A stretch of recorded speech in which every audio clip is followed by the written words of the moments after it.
It's one of the most incredible examples of Indian entrepreneurship anywhere perhaps in the world.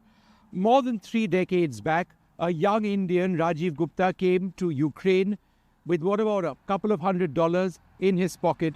He now runs one of the largest pharmaceutical companies in this country. 40% of all Indian pharmaceuticals sold in Ukraine come from Kusum Enterprises, from Kusum Pharma, and he joins us over here.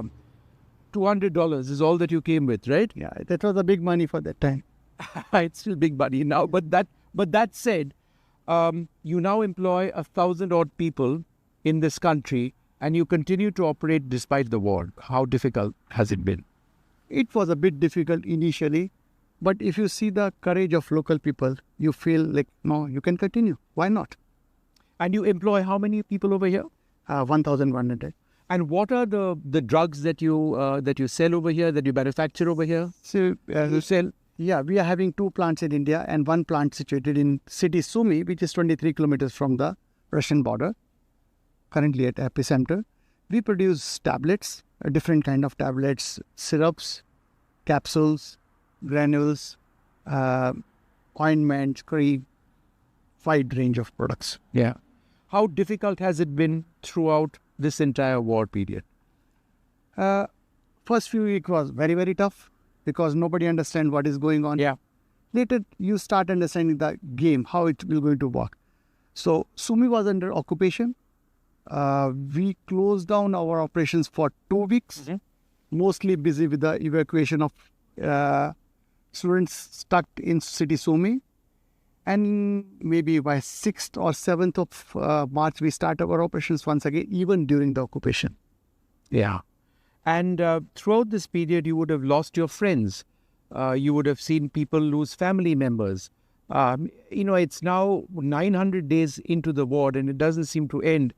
It must be saddening you a great deal because in as much as you are a proud Indian, you are also a proud Ukrainian. Yeah, this is so unfortunate that because of ego of 1 or 2 person, so many people are dying. Yeah. This money can see the issue is other than casualties, the economy. Yeah. This money can be used for healthcare. This money can be used for education, infrastructure. By this money, you can improve the quality of life of common man. Yeah. This is more important, I think, than any war. You were telling me something quite pertinent, the impact of sanctions on business. For the layperson, how has that impacted, for example, you? I think for the layman, it's not so much impact. But frankly speaking, we are having few companies, and one of my company before the war, one of my partner was from Ukraine, but with Russian passport. So our account got freeze, but after too many interrogations, my account was defreezed.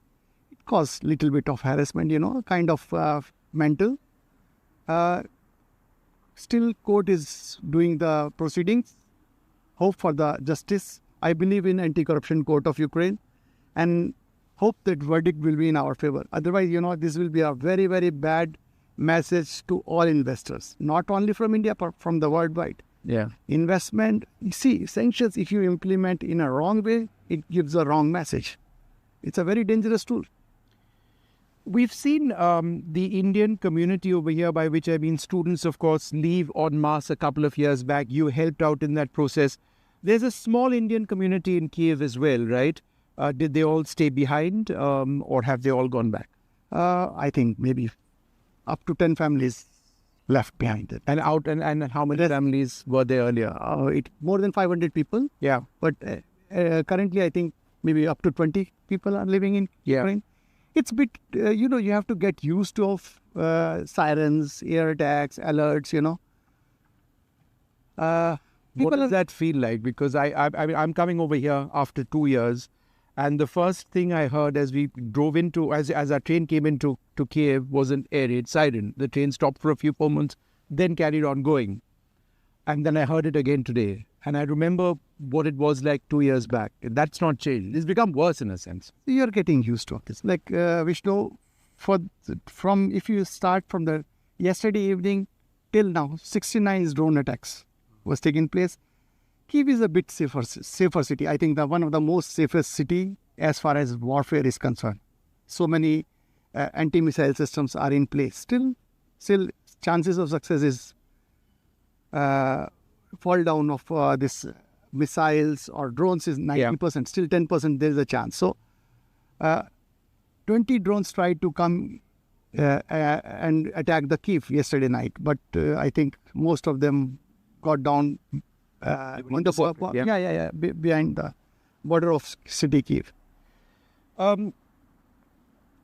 Where do you see this battle going? India, for example, has been calling for a negotiated settlement. Do you believe that is the only way? Because ultimately the fighting is not achieving very much, neither for Ukraine nor for Russia. It's difficult to answer this question, but some compromise is always required to end the war. War cannot continue with this, Yeah. We have our Prime Minister coming into Ukraine as well. Do you believe some out-of-the-box solutions are welcome, are important? Are you hopeful of something like that happening? Let's hope for the best. I cannot say anything, about this. This is really difficult time, Yeah. So let's hope that something will come out of this visit. Right. It's been wonderful speaking to you. Thank you so much indeed. There you have it, Rajeev Gupta, an entrepreneur over here for so many decades, doing incredible work in the pharma industry. These medicines go to save lives at a time when routes into and out of Ukraine are so very difficult, even within the country, to ensure that basic medicines reach the right people. It's saving lives in a very direct way. Thanks very much. Thank you for speaking to us. Thank you very much. Indeed. Thank you.